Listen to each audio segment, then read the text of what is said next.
What's going on, everybody, and welcome to this week's episode of the Matrix Misfit podcast. And if you thought last week's episode was hard to wrap your mind around, then you are definitely going to lose some sleep after listening to today's. But before we get into today's episode, just a little reminder that if you would like to help support the show, you can do so at our team account over at Cash App, Matrix Misfit, all one word, 2 capital M's. You can take care of business there. But let's go ahead and get into today's episode.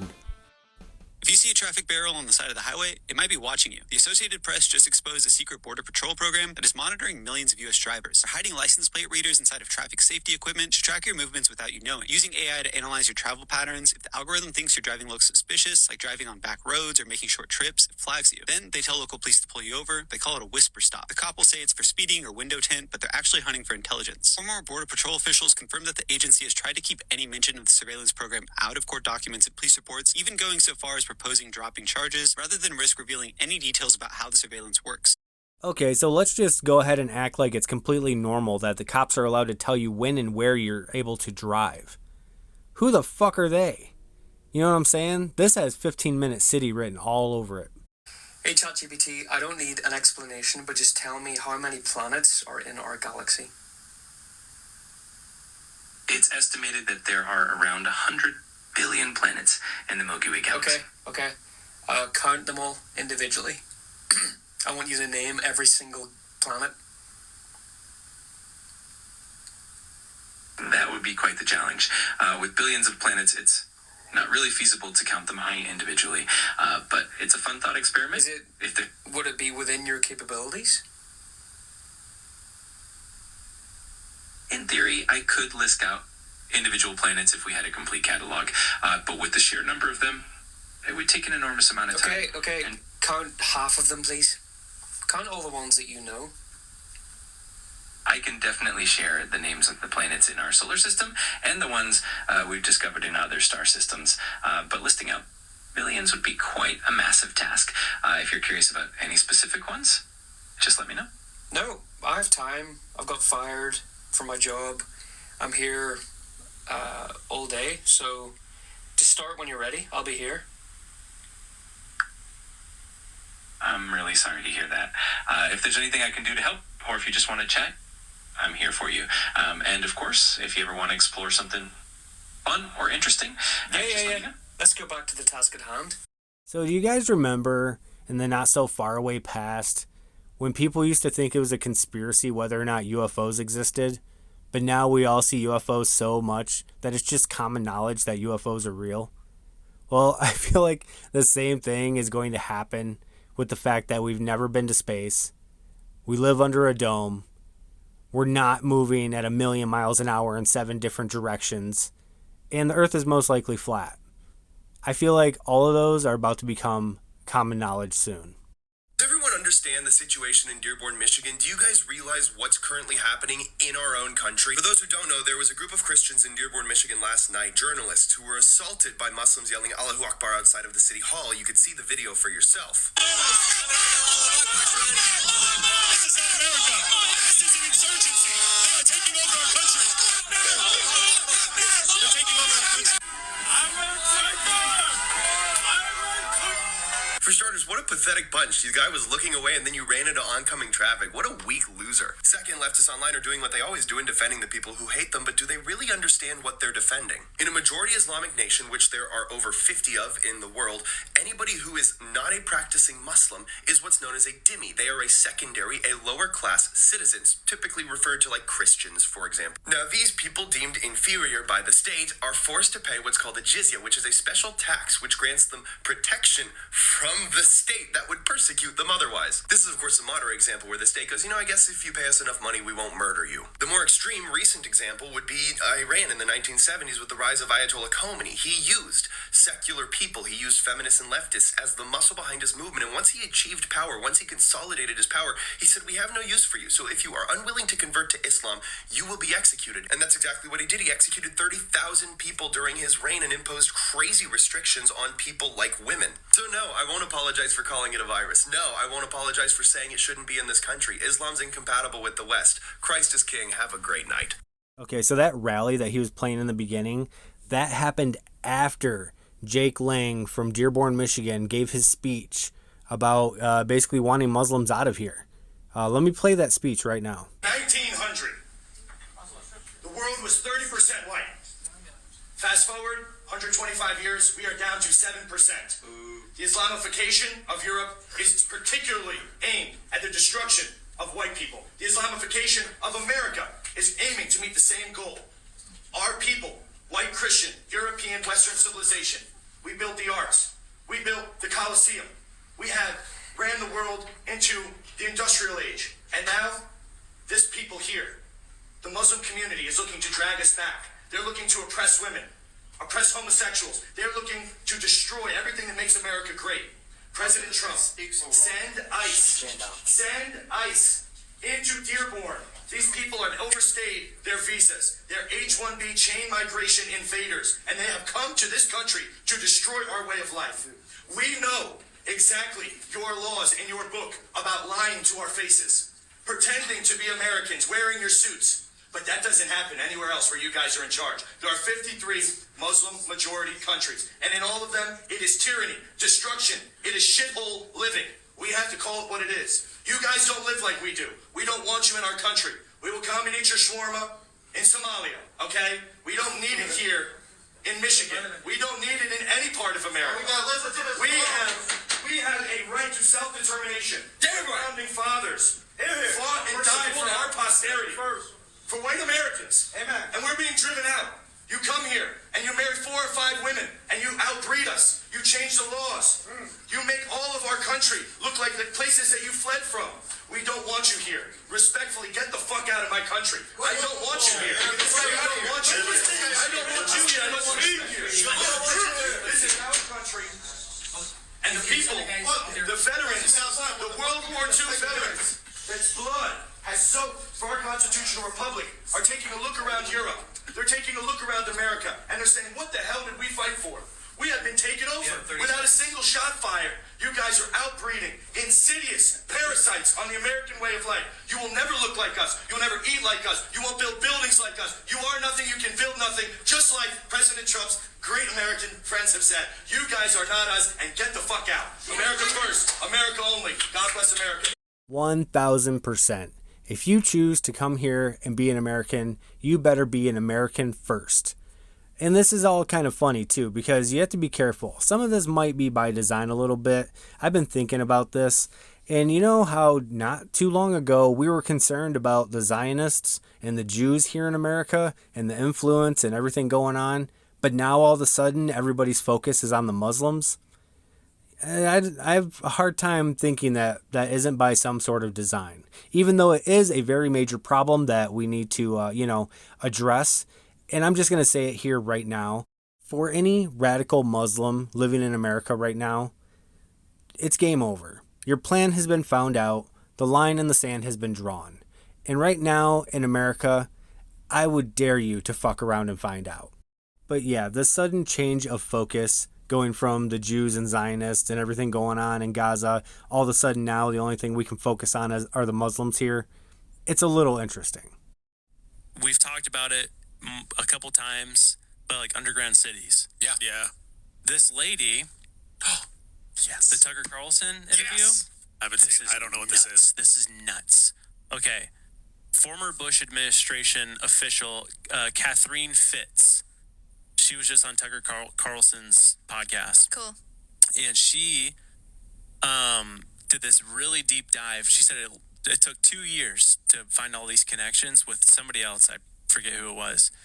But basically, they uncovered of what they know of are all these major underground cities that the U.S. has been building since 1988.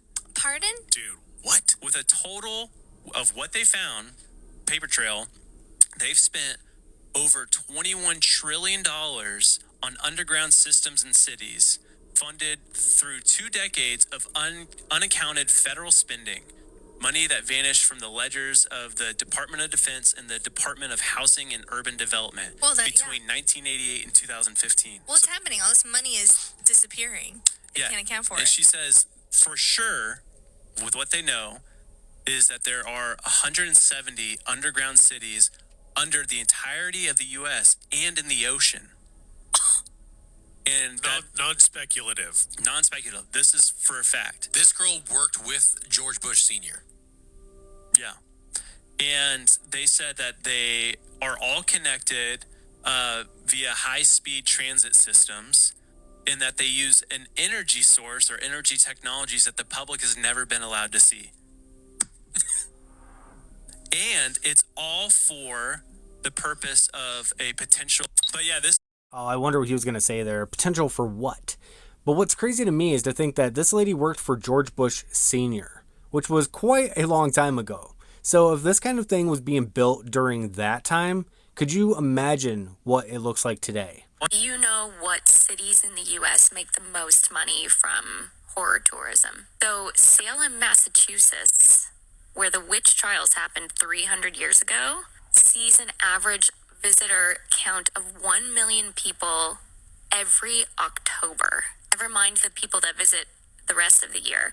Just in October, they make $140 million on tourism. $140 million just in Salem or the state of Massachusetts? Just in Salem. It supports over 1,000 jobs locally. What is the population of Salem? It's very tiny. But 20% of their hotel stays in the year happen in the month of October. Wow, 55,000. Huge business for a tiny place, and it's because a bunch of witches were allegedly hung there 300 years ago. And how much did you say they make? 140 million just in October. Whoa. Okay, so I think I have this whole scam figured out. Now, I get it. I see why people go to Salem, Massachusetts. You know what I'm saying? Supposedly that's where witches were hung and all of that backstory. So I kind of get it. But still, $140 million in 1 month, that's crazy money to be made. And now it kind of makes sense to me why there's so many so-called haunted places in America or around the world. Because if somebody goes in there and says that it's haunted, that place is going to make millions of dollars in tourism for people wanting to experience what you say happens there. And on top of that, that also explains why there are so many phony ass ghost hunters out there. And ghost hunter shows like Ghost Adventures or Sam and Colby on YouTube. All of these channels that, say that these places are so haunted, when in reality, the whole scam about it is not only are they making money off of your views, but they're going to make money off of all the attention they're going to bring to these locations that they say are so-called haunted. German SWAT is wearing chainmail again. How come? That's all the criminals have over there is knives. So, that's what they're running into. And you know what doesn't work on knives? Plate carriers. They look badass. A chainmail headset, a multicam, and a plate carrier. They look pretty dope. Would it be hot? Yes. Yeah. Getting ready to go to work with your boys with the armored troop carrier outside as you're putting your chainmail on? Come on. Tonight, we dine. Man, shit's getting bad when you've got to whip out the medieval chainmail. That's ridiculous. And I'm sorry, I seen the pictures that they were talking about, and they do not look badass. That is ridiculous looking. I mean, all you're missing is the fucking armor to go over top, right? I mean, shit, get ready to go joust somebody, motherfucker. But, and what's crazy is, I don't know about you, but I would almost rather get shot than stabbed. So the fact that people are out here just stabbing motherfuckers all the time, it's kind of more scarier than thinking about people having guns. Yeah, I see you, Chris, nodding your head. You know damn well you'd rather get shot than stabbed. Is that Henry Ford, the car guy? Yes. He wrote a book called International Jew? Yes. He was very, very anti-Semitic, and he supported the Nazis. Mm-hmm. Whoa. Yeah. Henry Ford had a picture of Hitler on his desk, and Hitler had a picture of Henry Ford on his desk. Whoa. You'd be surprised, man, about some of the people. All right, well, let me tell you that I lived most of my life in Michigan. I've been to both the Detroit Museum and the Henry Ford Museum, and they do not tell you anything about him having a picture of Hitler on his desk. Because let me tell you, if they did, that would have been a lot more interesting while I was going there in school. But I will say, as I get older, I think I'm starting to understand Hitler a lot more myself. Not so much in any kind of racist aspect, but just in the way that he viewed the world and the way he saw things going if certain people were still left around. I think America and people today can kind of, relate to maybe the way Hitler was thinking back then. Breaking news, folks. The invasion has begun. Mexican cartels didn't just threaten America, they breached into Texas. Armed, organized, and funded by billions in trafficking, they thought that they could just carve up U.S. soil like they've done before in Mexico. But here's the shocker. This invasion is already backfiring because while the Mexican cartels move in, the world just saw Texas Governor Greg Abbott and President Donald J. Trump unleash a coordinated counterstrike that no one expected. Marines, drones, precision intel. For the first time in decades, the cartels are not running the show. They're being hunted. And so this is where the real divide begins. The media and the Democrats are calling it American overreach, claiming Trump has gone too far. Did Trump really go too far? Y'all let me know, but ask yourself this. Do we just sit back and let foreign terror groups build empires in Texas? Or do we stand with leaders who finally have the guts to crush them? Now, stick with me, guys, because I'm going to show you how the cartel's $13 billion empire turned Texas into their next battlefield. Why Greg Abbott's critics underestimated him and how he flipped the narrative entirely. When the hell did this happen? Man, I'm going to have to look into this. I didn't know the cartel was trying to man up in Texas. Good luck with that. So Saudi Arabia is buying Warner Brothers. So you think Islamic propaganda is bad now? Wait till you see it when they buy it. People do not know how dangerous this really is. They're going to push their ideologies in movies and people will not even know it. They're just going to start loving the Mohammeds out of nowhere. Oh, yeah. I don't know. I'm not too worried about it. I feel like a lot of people are waking up to what's going on. And if, people feel too threatened by a certain company or the hands that it might be in, people will just start boycotting it. I think we're just finally at that point now that people will just stop watching what they have to provide. Brilliantly break down what Islam really is. The entire purpose of Islam, according to all Islamic doctrine, is to ensure that there is an Islamic state throughout the entire world called a caliphate, and under that, Sharia or Islamic law is the law of the land. That's it. Islam is no more complicated than that. Islam breaks the entire world into two parts. The Dar al-Islam, where Sharia is the law of the land, and the Dar al-Harb, the house or abode of war, where there is not Sharia as the law of the land. The function of Islam is to eliminate the Dar al-Harb until the entire world is a Dar al-Islam. And the vehicle to do that is called what? Jihad, which in 100% of all published Islamic law is only defined as warfare against non-Muslims. So let's just put that on the line. And so we're here talking national security issues. We have people here that are running for the office of President of the United States, and we have to begin there.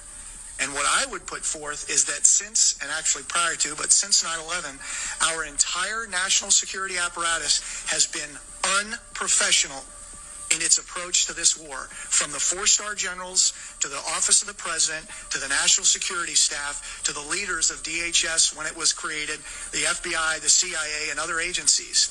Because we have said this has nothing to do with Islam, despite the fact that our warfighting doctrine says when you analyze an enemy, you start with who he says he is and why he's fighting. And 100% of this enemy that we're facing, from the jihadi in Chattanooga to the 9/11 hijackers and everybody before and in between, have all said we're Muslims waging jihad in the cause of Allah in order to impose Islamic law and establish caliphate, period. So that's what it is. And if we look in Islamic law, authoritative Islamic law, the kind you get at mosque bookstores, not at Barnes & Noble, you will see that 100% of them say that jihad is warfare against non-Muslims. And it's total warfare. It's not just guns and bombs. It's psychological warfare. It is political warfare. It's subversion. It is the whole 9 yards. It's total warfare, something that our DOD has not been practicing. I would say you'd have to go back towards Reagan administration and maybe even beyond that. Complete and total war. Everybody know that song from Tears for Fears? Everybody wants to rule the world. When the fuck are people just going to get over it and stop trying to rule the world? Do you know why the Korean K-pop guys look like little boys? No. Little boys? It's because a Japanese man who grew up in San Francisco, he's very rich. He's a He loves young little boys. He went back to Japan. He's the founding father of Japanese pop. So he started to get those pretty little boys to take those hormone things. So they maintain 14 years old, and all of them. But because Japanese culture is the hierarchy. They don't, even though they were. They thank him for making them famous, and then it influenced all Asia's beauty standard on men. Even you see Asian men now, the K-pop guys, they all look white skin, skinny little girls. Because this one single Japanese American shaped the beauty standard of Asian men. So if you ever wondered why the K-pop boy groups look more like girls than guys, it's because the business was started by a sick pedophile homosexual who liked to rape little boys. The AI-generated song Walk My Walk by Breaking Rust now sits on top of the Billboard country music charts after garnering 3 million streams in its first month of release. It's happening. There's already been 6 AI-generated songs to break the Billboard charts, from country music to R&B to rock, you name it. Songs created in the Suno platform are disrupting the music industry as we know it. Some artists are loving it. Others like Kehlani, SZA, and Jason Aldean are not trying to hear it. What are your thoughts? Are you opposed to AI-generated music, or are you ready to jump on this blue ocean of opportunity that exists for creators who now have the opportunity to enter the once closed-off major music industry? If your way of getting into the industry is by using AI, then you're a fucking hack. So don't do what this guy was just saying. But I do see that AI is taking over everything. And it's because we suck. Everything in the entertainment business right now fucking sucks. Movies, they suck. Music, it's horrible. And unfortunately, everything being made that we do like seems to be either a sample of an old song or a remake of an old movie. You know what I'm saying? Like, there's no new original ideas taking anybody by surprise. Here's a terrifying fun fact for you that I didn't know until I moved out to the mountains. Did you know that if you are burning wood that happens to have poison oak, poison sumac, poison ivy on it, which is not always as detectable as you might think, especially when it's kind of like wrapped around tree stumps and stuff, that if you burn that and you breathe in the smoke, you can actually have a reaction in your lungs. Like you think about the poison ivy reaction that you get on your skin when you come into contact with it. It's an emergency situation. Like the guy doing our deck, it happened to him. Breathed in the smoke, had to go to the hospital. It was like a whole thing. So yeah, before you start burning your wood, always check, especially when you're just like chopping down trees like us. Like we're just cutting everything down and burning it, not really even paying attention to what vines are on it or whatnot. We just want to get rid of the stuff. But yeah, there's poison oak on it, poison sumac, poison ivy. Don't inhale it. This to me somehow makes no sense and total sense all at the same time. Because I can see why, you know, it makes sense that you could breathe in the smoke from these things and it would still affect you. But at the same time, it's like, but normally this plant has to mess you up by touching your skin.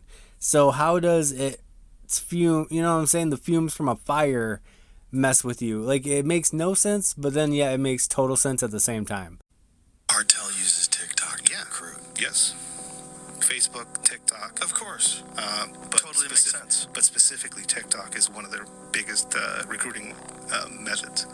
And it's in the open. It's not like you have to access this private page and go and do this. No, it's like, hey, you want to come work for the 4 letters? Is that the way they call themselves? Yeah. Just call this number, right? So he called this number. And he was like told to meet somebody at a bus station, and then they drive them to a place where they were going to be trained, I guess, is what he said. And then cops stop them in the road, beat the shit out of all of them there, torture a few of them. What are you doing? Where are you going? They don't tell them anything. Don't tell them anything. And after they got the beating of their life, they're like, good, you passed the test. And now you're going to go to the camp. Oh, so that was what it was for. But the uniformed cops were all cartel members. Oh my God. And the police, these are places where everybody's in on it. So it's just to see if you'll crack.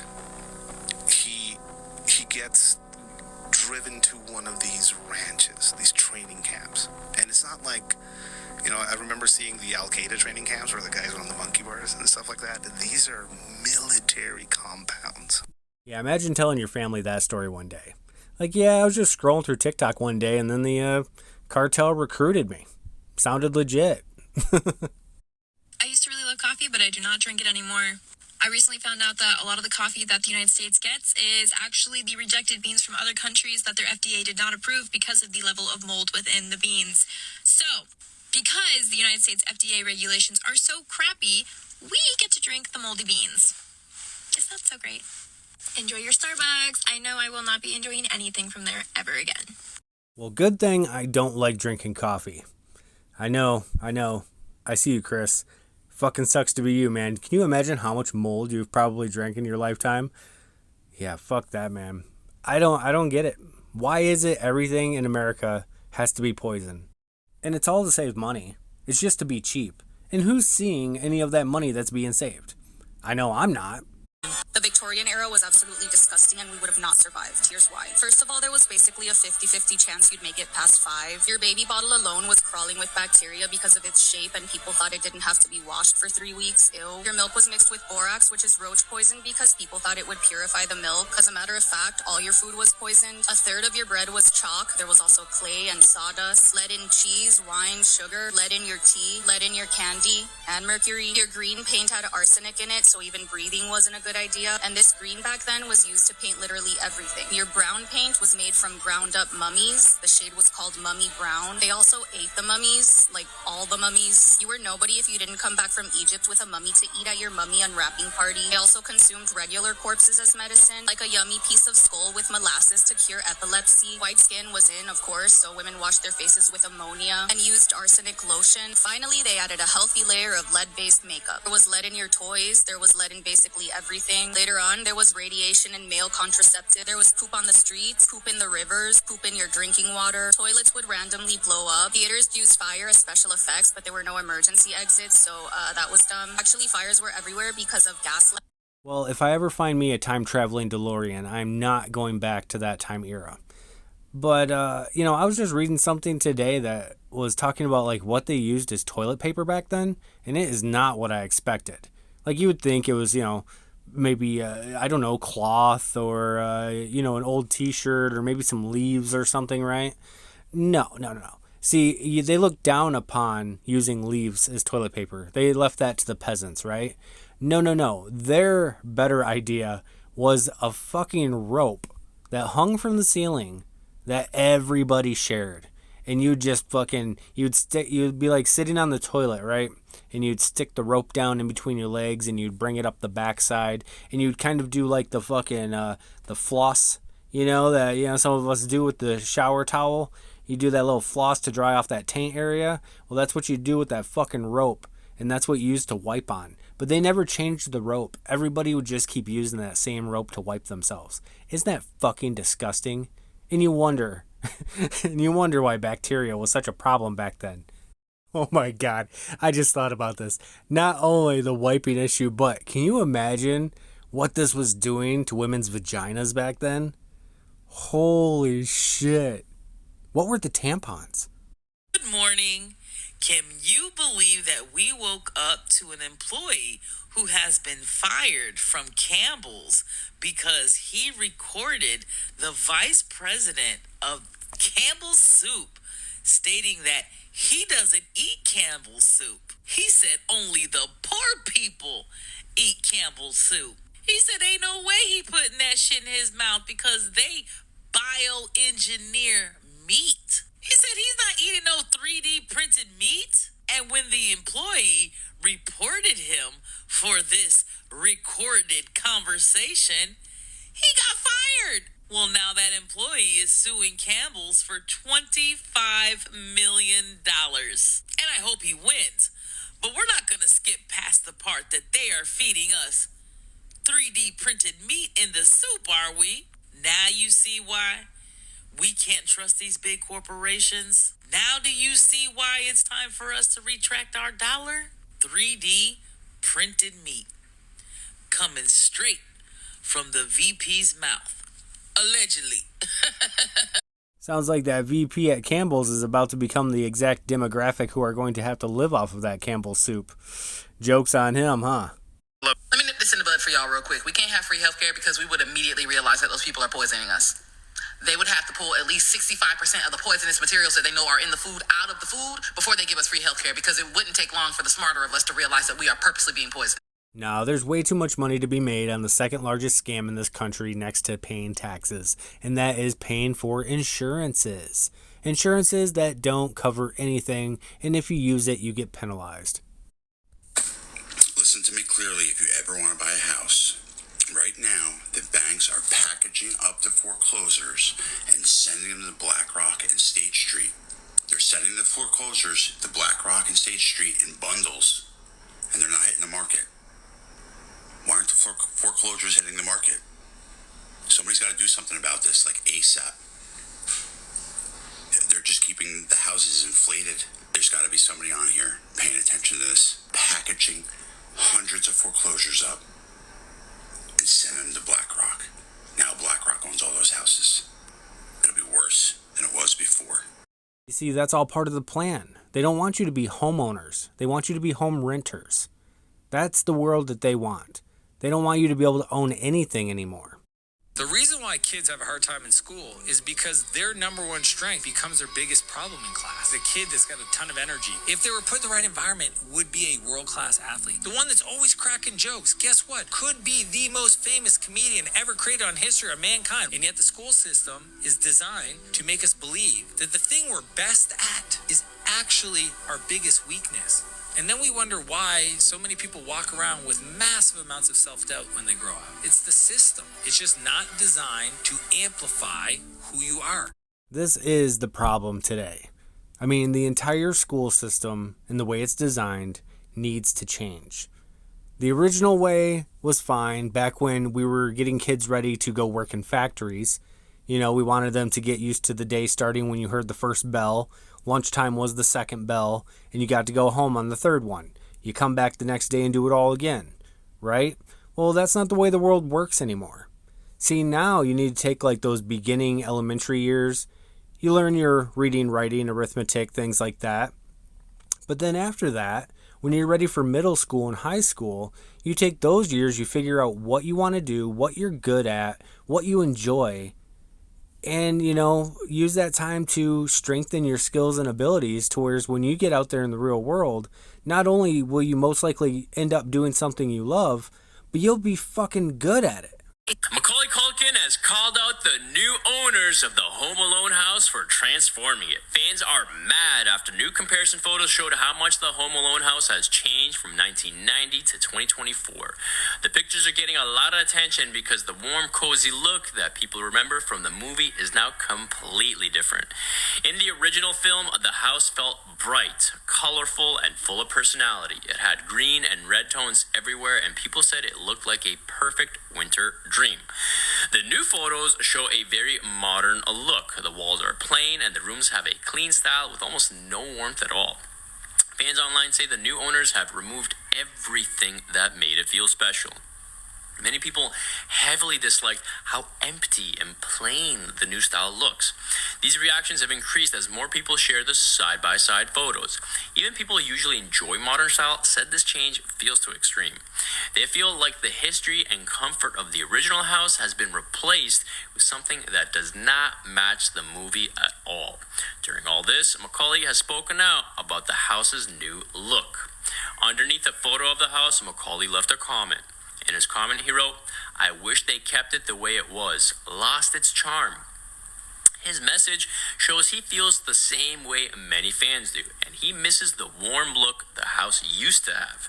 It also feels Yeah, they're showing a bunch of pictures of the inside that you guys can't see, but it's just very blank, plain white on the inside. All of the character is really gone. I actually went to Chicago a couple years ago. We went to go visit, the high schools that were used for the Breakfast Club and Ferris Bueller's Day Off. We went and seen the Home Alone house and the church that, Kevin runs to and stands in the nativity scene. We went and seen all that. The house is very nice. It looks just, the same from the outside, except for the garage that was attached is gone now. The wraparound driveway that the pizza delivery boy drives up in, that's gone. It's just a straight driveway now that goes up the side of the house. Very plain, but I mean, I'm not going to say it on this show because I don't want anybody else to do it, but I already know what I would do if I had the money to do it. And it is kind of sad that, the Home Alone house is something that you have to view from across the street. You know what I'm saying? Muhammad said, kill the infidel. Jesus said, love your enemies. Before he died, Muhammad said, may Allah curse the Jews and the Christians. Jesus, before he died, said, Father, forgive them, for they don't know what they do.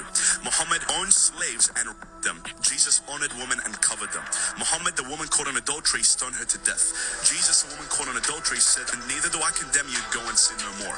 Muhammad commands men that they can beat their wives up. Jesus commands men to love their wives. Your Muhammad, in the span of 10 years, started 73 wars and raids. My Jesus, in the span of 33 years, his whole life, not one war was started. Muhammad was a warlord who went around killing Christians, Jews, anyone that got in his way. Christianity spread through the blood of the martyrs. Islam spread through the blood of its enemies. Christianity and Islam are two different religions. Christianity is a religion of peace. Islam is a religion of war. Well, the facts are the facts. So all I got to say is I'm glad I'm on the side that I'm on. We're done hiding. We're done. We're done being tortured and hurt and judged. This is the correct this is religion. thousands of Muslims this is a religion in Times Square. that all of humanity needs to be a part of Islam. And we will not stop until it enters every home. La ilaha illallah. Muhammadan Rasulullah. That, my friends, is where 9/11 happened 24 years ago. So there's a guy, he's a great follow on X. It's Dan something. He's a former Muslim guy, converted to Christ. He pulled this up and he was like, hey man, Americans need to understand there are three phases. So here's his big idea. He was like, hey man, 1400 years ago, there were literally no Muslim countries. So his point is hey man, you guys think that it's just oh man, we have, a couple million, not a big deal, that kind of thing. He's like, hey, so we actually have history books that tell us exactly how this is going to happen. And his point is, it happens in three phases. He goes, phase one, when Muslims are few in number, he's like, man, what they historically do is sort of play the victim, claim Islamophobia, more tolerant of others. Then he's like, hey man, but then phase two is when there's a large minority. It's like, man, that's the indignant Islam phase. And then it becomes threatening, it's triumphalism, start to kind of at least move towards things like Sharia law. And again, there's different parts of, Islam and how they handle that differently, more intolerant. And then phase three is when they get to clear majority. He's like, read it. His point is, read a history book. These three phases happen every single time. As phase three is clear majority. This is dominant Islam. This one becomes militant, strict Sharia law, kill or subdue infidels, etc., etc. And his thing is, hey, for 1400 years, the pattern hasn't changed. He brings up a very good point. After 9/11 happened, we were awfully nice Americans to any of the Muslim race who already lived here in America. We never gave anybody shit. We made sure to keep treating people equal, even after we had just been fucking attacked. But, can I say the same thing would have happened if I lived in one of their countries and white America attacked them? Could I say that I would be just as safe there? Probably not, right?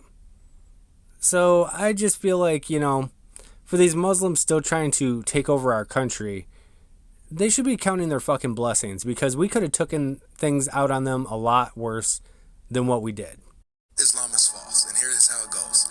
When you open the Quran, it talks about how it confirms the Torah and the Gospel, okay? That the Bible is true. Our Bible is the authority. It's the verifier of whether your Quran is telling the truth or not. You got to come to us. So the Quran says our scriptures are true, while at the same time, it contradicts our scriptures. It says Jesus isn't the Son of God, wasn't crucified, God is not our Heavenly Father, right? Stuff like that. So it contradicts our scriptures in many ways. So, the Quran is saying that the Bible is true, while at the same time contradicting the Bible. So if the Bible is true, then the Quran is false for contradicting it. That's part one of the dilemma. But you'll get your Muslims that say, oh, well, the Bible's corrupted. Okay, fine. If the Bible's corrupted, then the Quran is still false, because it's saying that a corrupted book is true. Whoa. Whichever way you go with it, if Bible good, then the Quran is false. If Bible bad, then the Quran's still false. That's the Islamic dilemma. So what you're really trying to say is that the Quran has never been and will never be right. Thomas Jefferson warned us, if private banks control our money, first by inflation, then by deflation, they'll take everything until our kids wake up homeless on the land that we fought for. And what that really means is that when money is created from debt, the power shifts.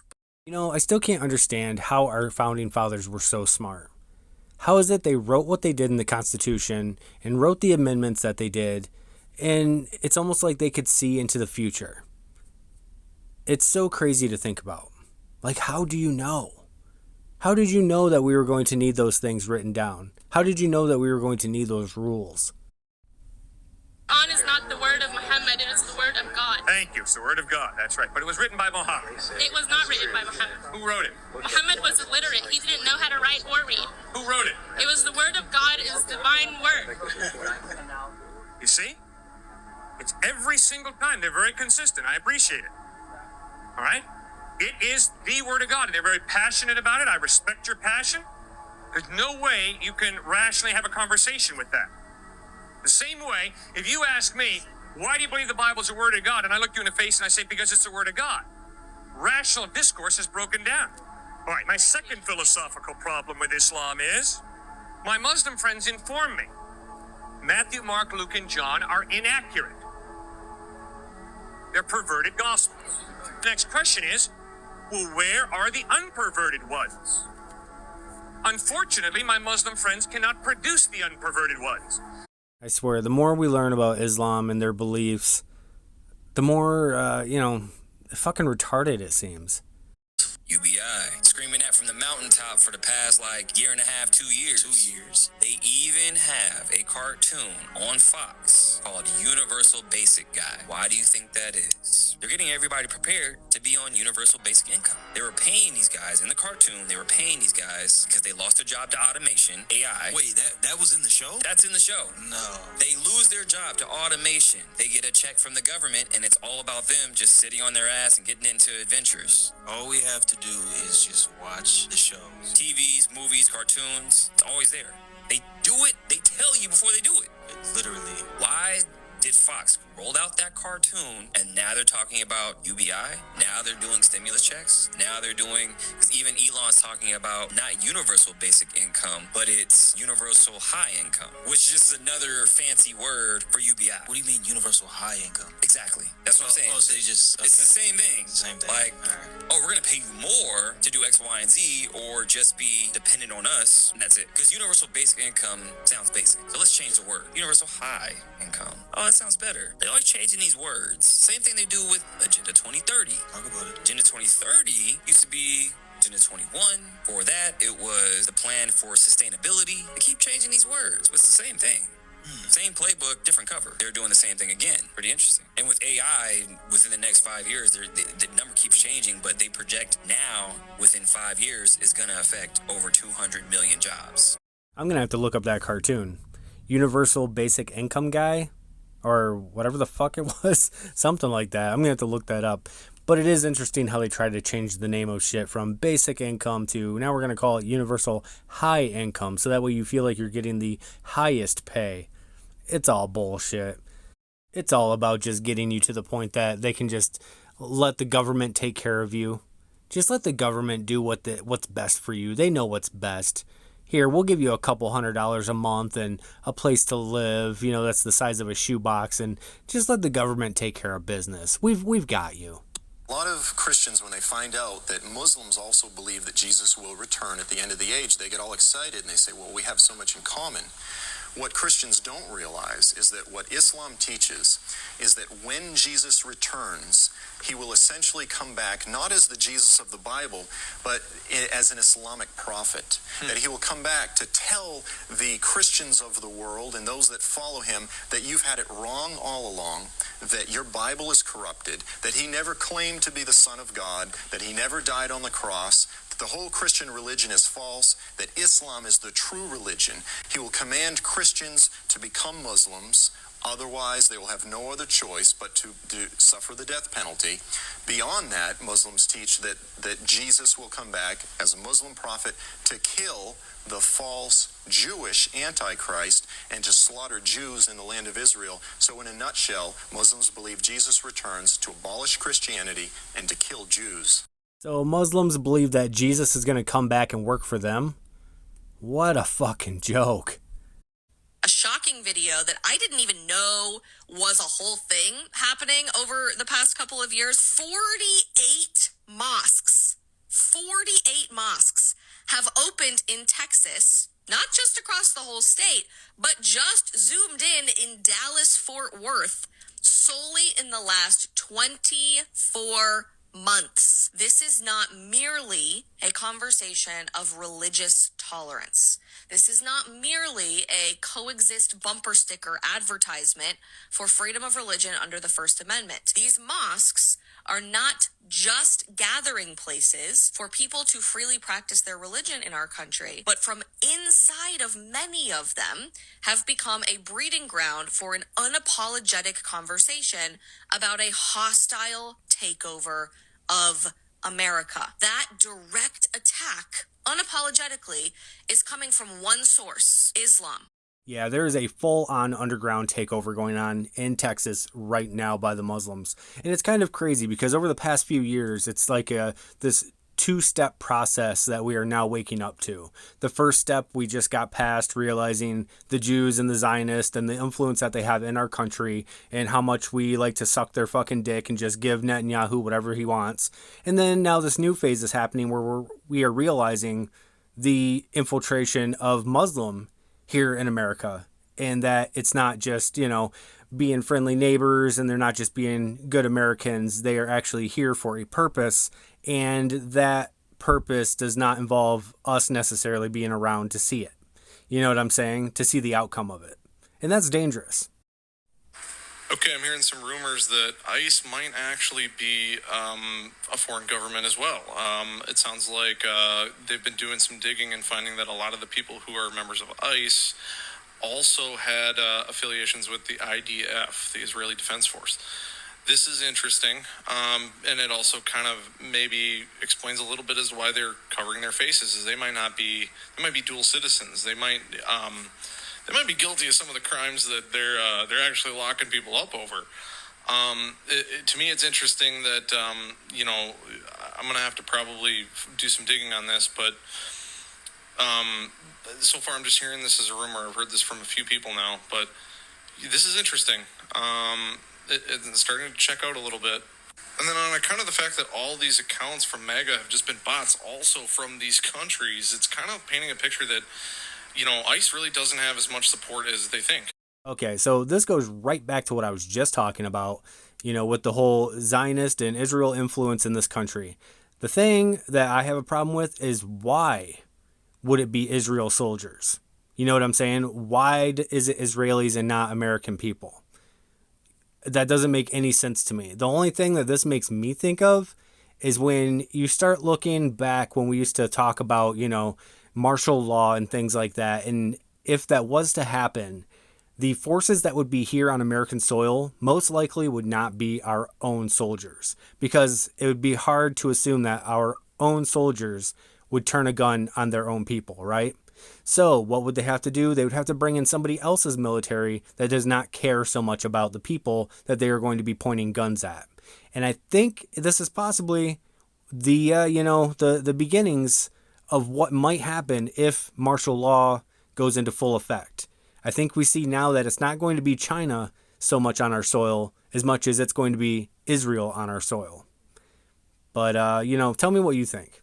I do think that at least a significant number of things that people think are aliens are demons. I'm going to say that, and I believe that for a few reasons. Number one, there is way more evidence for the existence of God than the existence of aliens. Way more. But it's really interesting. Ephesians 2 describes Satan, listen to his language, as the prince of the powers of the air. So people are like, oh man, we're seeing all these unexplained phenomena in the air and da-da-da-da. Okay. The Bible says that, hey, what is Satan? He's the god of this world. And he's the prince of the powers of the air.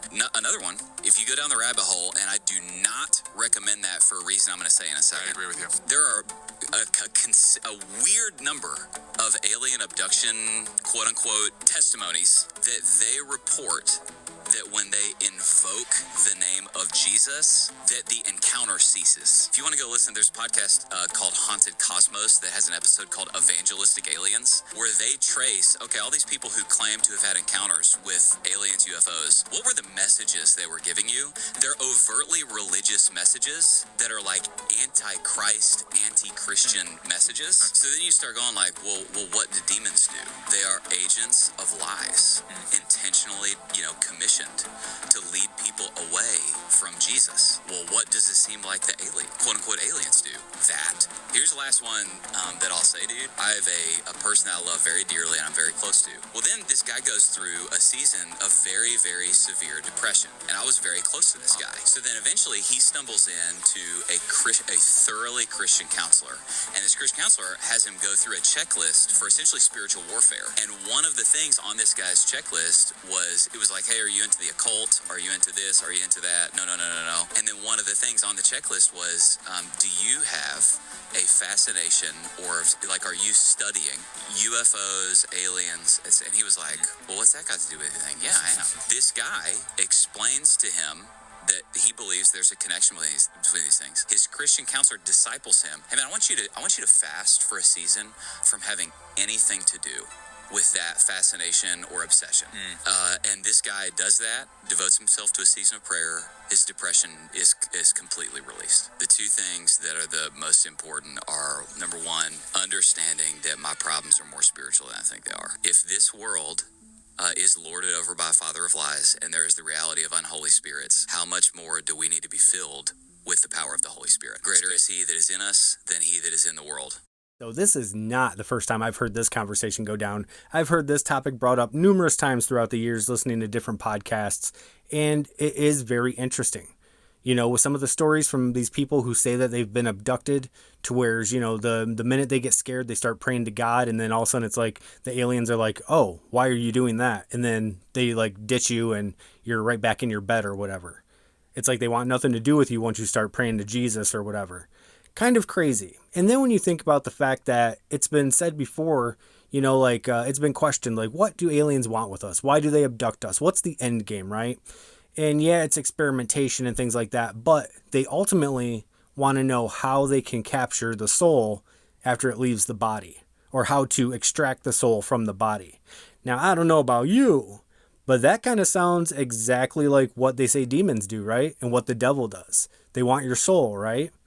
And I don't know, it's kind of interesting because that kind of puts a little bit more validation towards the idea that aliens could just be demons. Okay, real quick before we get into the next video, this topic made me think of a TikTok I seen earlier. It's from a page called Bleak Nico. I had to look it up real quick. It's a relatively new page. This dude only has a few videos up, but each video he drops like a little truth bomb. And this one that shot across my feed earlier was pretty interesting because I was thinking about the whole, aliens thing. And then this video popped up where he's saying, if you believe in aliens and UFOs, you can't listen to people like Stephen Greer or Jeremy Corbell because they're liars. And he says the reason he knows that they're liars is because in this country, if you ever try to speak the truth on topics like this, they generally try to shut you up or they kill you, And the fact that these guys are out here saying what they are saying about UFOs and their existence and all of this, high detailed information and scientific research on the matter, but yet these guys aren't threatened at all by the government or have hits out on them, it kind of has to make you think that they must be working for the bigger narrative. And I just thought that was real fucking interesting. But yeah, go check out Bleak Nico's page, show him some love, and let's get into the next video. Sadness is caused by intelligence. The more you understand certain things, the more you wish you didn't understand them. The more intelligent you become, the more patterns you notice, the more masks you see through, the more truth you can't unlearn. And that's the tragedy, because the more you understand how people are, or you understand how the system works, you can't go back to being blissfully unaware. Ignorance isn't just bliss, it's protection. The less you understand, the easier it is to hope, the easier it is to believe and be optimistic. Once you see the machinery behind everything, the true intentions, the predictability, hope becomes harder to hold on to. You start recognizing the lies people tell themselves. You see the world as it is, not as you wish it were. And that clarity It's lonely, it's heavy, because now you're aware of the problems you can't fix, truths you can't ignore, realities that you can't escape. Intelligence doesn't make you happier, no. It just makes you more aware of why happiness is so rare.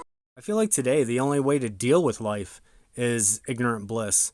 Because let's face it, just like he was saying, if you thought too hard about what was going on in your life and all the shitty things and all the problems, it would just make you sad all the time. So it's almost better just to kind of ignore the issues and, just focus on the better things, I do not give a shit about my kids' grades. Okay. I didn't create the test. I don't even know where it came from. I was never consulted. I don't see the correlation between any of that stuff in success, happiness, fulfillment in life. The people teaching it, I wouldn't want my kids to be like. Some people are really incredible teachers. The other day, I was mentoring 100 kids, and I said, how many of you guys are being taught AI in school? These are 14, 15, 16-year-old kids. Put your hand up. No hands go up. Why? One kid screams out, because we get in trouble if we use it. Oh, nobody's teaching you AI in school? No, it's forbidden in class. If you don't use AI in my company, you're off the team. So that's interesting. We have a school system that says if you use it, you're getting in trouble. I tell my team members, if you don't use it, you can't be on the team. And we're somehow supposed to believe the education system is aligned with the rest of the world. And yet we still follow it for whatever reason. So my philosophy is simple. Every kid is homeschooled. It's whether the parents realize it or not. Now, I don't necessarily agree that AI needs to be everywhere, but I do understand what this guy is saying and saying that, school needs to better reflect the world that exists outside of it so that these kids are actually getting ready for the real world that exists now today. I got a feeling Best Buy gonna be the next place that closed down like Kmart and shit. Their customer service is trash and the prices is way overpriced. Nobody be in this motherfucker. So Best Buy, I'm telling y'all, if this shit ain't closed in the next 3-4 years, I don't know what to say, but Best Buy is not what it used to be. Best Buy is trying to exist in a very difficult world when it comes to electronics and things like that. And let's face it, it's not the same Best Buy that we all remember. I used to make a weekend trip to Best Buy, but this was back when, they had aisles of CDs and DVDs. The first stop I would ever make was going and playing with all the car stereos and speakers. A lot of you can relate. You remember those good days. And then they'd have TVs, computers, and game systems. They actually used to be pretty packed, right? They even had like home appliances and shit. I don't know if they still sell that stuff today because I can't tell you the last time I was even in a Best Buy. But that also just adds to the fact of, Best Buy ain't doing so good these days. But I feel like either they will disappear or if they were smart, they would just downsize. Because let's face it, they're not selling all the cool stuff that they used to be selling. And there's, not as many people going there because there's a lot of online shopping happening now, right? So if they just shrunk down their stores, which obviously they could probably shrink down to the size of like a big cell phone store, really. I mean, if you look at the things that they actually sell, they probably wouldn't need to take up very much space, right? So I say they just downsize and save the company, but who knows if that'll happen. And if they don't, they probably are very close to being gone forever. This girl makes the last mistake of her life drinking this clear glacial water in Antarctica, and 3 days later, she was urgently taken to the hospital, where she died. But what's wrong with this glacial water? At first glance, this water looks like the purest liquid that exists on the planet, and many tourists try it, of course, and they don't even realize how much they risk. In fact, behind the transparency of this water, there are many dangers invisible to the eyes. The thing is that this water comes from ancient glaciers in Antarctica that are several tens of millions of years old, and every drop of this frozen water is like a time capsule, and the age of this water exceeds the age when those very dinosaurs walked the earth. But the most frightening thing is that if you start studying this water under a microscope, you can see ancient bacteria and parasites there, which are also older than those very dinosaurs, and people just don't have immunity from these ancient organisms. And this blogger didn't know about it either, and what happened to him after taking a sip of this water was shocking. You can take a look at it yourself by searching for TikTok for the last sip of glacial water. All I gotta say is good thing Bobby Boucher's glacial water was blessed by an Eskimo medicine man. That's crazy though. I mean, when you look at the water, and how clear it is in Antarctica and the North Pole and things like that, it's crystal clear. So, I mean, I'm not gonna lie, if I wasn't told of the risks beforehand, I would probably try to drink some too. It looks like it'd be fucking delicious, but I guess not. In 16th century France, women would slip a cucumber inside their body for hours, then serve it to a man to eat. They believed this was the secret to controlling him. As soon as he swallowed that enchanted cucumber, his body would ignite. Stronger, more enduring, easier to dominate. Back then, people truly believed a woman's body held mysterious powers. Old manuscripts described the most popular remedy: blend breath, incantations, and the body's most private secrets into food. That way, a man would grow stronger, yet more dependent, unable to resist. Even more disturbing was another practice. Some women waited for their period, carefully collecting a few drops of menstrual blood. They would slip it into a man's wine during dinner. The red liquid dissolved instantly, leaving no trace. Others mixed it into bread or stews, hidden under the spices, impossible to detect. To them, this gave men more power in bed, but also chained their hearts and bodies forever. In this belief, love was never romance. It was pure control. The most intimate food used to dominate the most secret desires. That's so gross, but I know that women have done that. This makes me think of that movie Midsummer where the chick puts her period blood. I forget if she puts it in his wine or if she bakes it in like his, I think it was like a pastry or something that she made. She put her period blood in. Oh man, so weird. Some kind of pagan ritual or something. Oh my God, we gotta talk about Taco Bell. Did you see the Baja Blast pie? No. Oh my God. Okay, so peep this. They have a Baja Blast pie. Like an actual, like a pie? It's a like pie. A dessert? Yes, it's a pie that they're selling. It's like a blue-green radioactive color. Oh, hell no. I gotta pull this up. I swear to God. It's some Simpson shit. It is. So it's a pie for $20, right? So get this. They did a review on it. This girl is eating it, right? So she's like, let me try this pie out because this looks crazy. She takes a bite of it. She was like, oh, no, let me make sure I hate it. And then she eats it again. Yeah, I hate it. So this is terrible. What the fuck is this? But get this, though. I read the ingredients in there. Some of those ingredients are banned in the EU, in the UK, and Japan. Of course. That shit looks like it. Blue 1, red 40, yellow 5, all those things. They have like this sodium cod, all this stuff I can't pronounce. A lot of that shit is banned overseas, but it's in our food, and they just released it. Yeah, it looks like the Double Dare 2000 spot. Yeah, exactly. Nickelodeon gack. It does look crazy, but I do be loving me some Baja Blast, and I really wanted to try one of these, but at the same time, I'm a little wiser these days, and I don't trust anything like that anymore. Not after knowing all of the poisons that they put in our food. You know when they come out with something like this, it's because they know a bunch of dumbasses are going to go and eat this shit. And that's exactly what happened.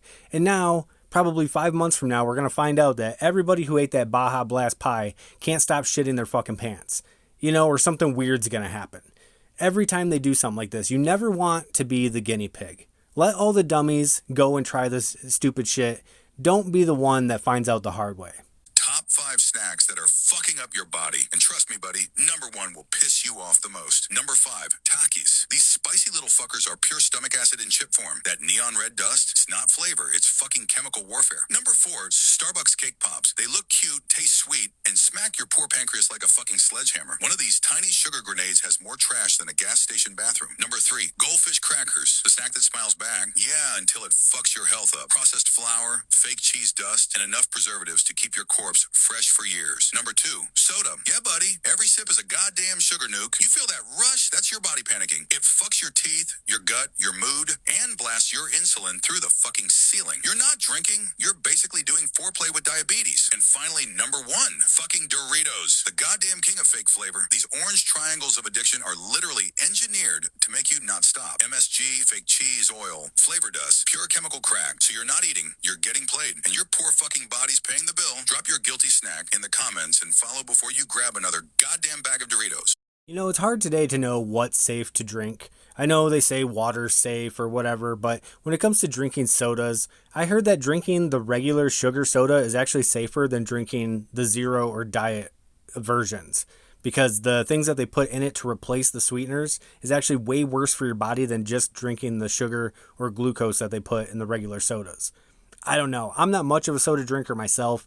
I do drink quite a bit of water. But when it comes to water, you also have to think, like, it was like I was saying before, I think it was last episode, I was saying how, there was this huge push in the early 2000s for everybody to be more healthy. And that's when we started to see actual individual bottles of water for sale in stores. Before that, the only way you got water from a store was usually in like a 1 gallon jug or a Culligan, something like that, right? So it has to make you think, why the push for water? And we've already seen, that there are some bad waters out there. Some waters that have E. coli in them and shit. And certain brands don't, of course. But at the same time, it's like, okay, if it's not E. coli in the water, is it possible that there's something else in the bottled water that they're not telling us? That just, with all of this pushing for drink more water, everybody's dehydrated. But what if on the, tail end of this, we find out that all of the water they've been pushing down our throats is actually worse than, soda or something like that? It's hard to tell in this world, right? But it's just, one of those things that I think about from time to time. Now, this last video I'm about to play is for everybody who's excited for the new Stranger Things Season 5 to drop tomorrow, today, whatever it is when you listen to this show. And yeah, I've got a couple things I want to say, but let's go ahead and listen to this video first. The creators of Stranger Things have a warning for fans ahead of Season 5, and they named the 4 episodes you should rewatch right now. The final season of Stranger Things kicks off this week. Its first 4 episodes drop on Wednesday night at 8 p.m. Eastern, 5 p.m. Pacific. And the show's creators, the Duffer Brothers, know anticipation is sky high. In a new interview with The Hollywood Reporter, they teased a whole bunch of stuff. First, they said if you're revisiting old episodes ahead of this new season, you should focus on Seasons 1 and 2. But if your time is limited, they recommended watching Season 2, Episode 4, Will the Wise, Season 2, Episode 6, The Spy, Season 4, Episode 7, The Massacre at Hawkins Lab, and Season 4, Episode 9, The Piggyback. These episodes will give you the lore and background that you need to remember. But then the Duffers warned fans about cooking up too many theories. Matt Duffer said, "I don't want anyone to overthink the new season." He says it's okay if fans have expectations, but he wants us to have an open mind. Quote, "I really hope fans go in like they would to any other season and enjoy it for what it is. I would get some chocolate pudding, some Eggos, some popcorn, whatever you need to help enhance the experience." On the topic of fan theories, the brothers also said the vast majority of them are wrong. And they specifically called out the theory that Joseph Quinn's Eddie Munson could come back from the dead as a vampire. Ross said, "We love Joe and love the character of Eddie, but he is very much 6 feet under, so R.I.P." That's exactly what I would say if I was trying to cover something up. But anyways, the way I feel about this Stranger Things is the fact that they just made us wait 5 fucking years for this last season. That is unnecessary. There was no reason for us to wait that long. That's how you know that this is nothing but a huge cash grab. They're trying to hurry up and gather up as much money as they can make off of this Stranger Things before it's dead.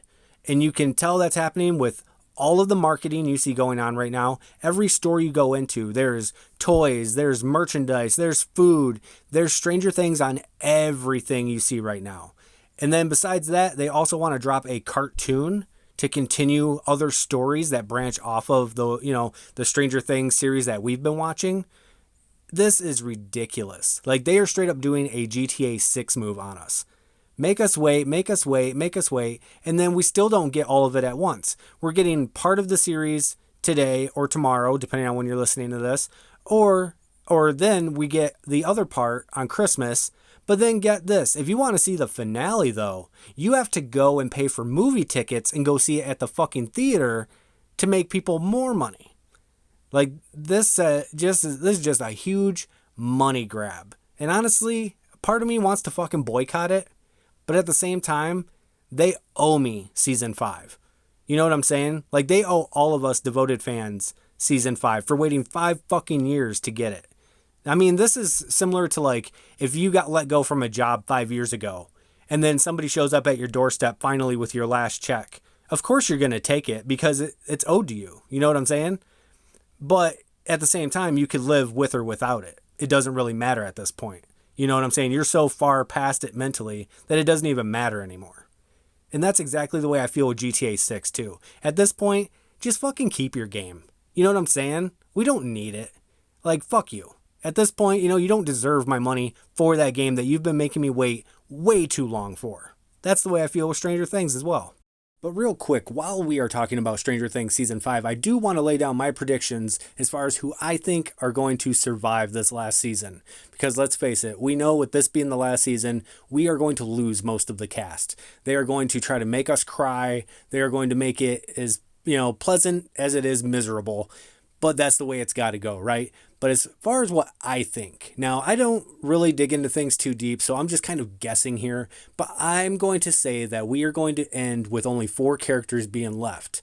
And I predict that we are going to be left with Mike, 11, Lucas, and Max. I feel like everybody else is about to die. I hope I'm wrong, but that's my predictions. I just want to lay that down to see if I'm right after this. But that is going to wrap it up for another episode, you guys. So make sure to enjoy Stranger Things. You deserve it. You've been waiting 5 fucking years for it. And also, I wish everybody a happy Thanksgiving. Enjoy the time with your family. You deserve that as well. And until the next one, you guys, like I always say, stay awake, stay smoky, my friends. Later.